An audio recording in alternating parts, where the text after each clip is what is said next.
High বন্ধুরা, আজকে নিয়ে এসেছি বাটারফ্লাই এমব্রয়ডারি। তো বাটারফ্লাই এমব্রয়ডারি এটি খুবই দারুণ একটি এমব্রয়ডারি, আর খুবই দারুণ বলা যায়। তো এটি পুরোই সুতোর কাজের হবে। তো দুটি কালারের সুতোর মাধ্যমেই করা হচ্ছে। এখানে একটু অন্য ধরনের স্টিচ ব্যবহার করা হয়েছে। তো আমরা দেখতে পাচ্ছি গোল গোলগুলো করেছে ফ্রেঞ্চ কর্ন স্টিচের মাধ্যমে, আর সাটিন স্টিচের মাধ্যমে বডিটি পুরো করে নিয়েছে। তো তারপরে আমরা দেখতে পাচ্ছি বুলিয়ান স্টিচের মাধ্যমে এর বডিটি হচ্ছে আর কি, মেন বডিটি আর কি।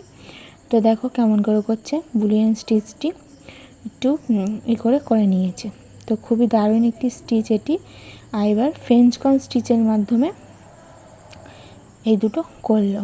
তো খুবই ভালো লাগছে, আর এই এমব্রয়ডারিটি পুরো কমপ্লিট হওয়ার পর আরও বেশি ভালো লাগবে। তো এবার দেখলাম সাটিন স্টিচ করছে, সাটিন স্টিচ করে পুরোটি হয়ে গেল, ওই দিকটি হয়ে গেল। তারপর আমরা দেখতে পাচ্ছি এইবার পাখনাটি এভাবে করছে। পাখনার কাজটি খুবই সুন্দর, দুটি কালারে মিক্সড করে করেছে, এটি আরও বেশি শো করছে জিনিসটি।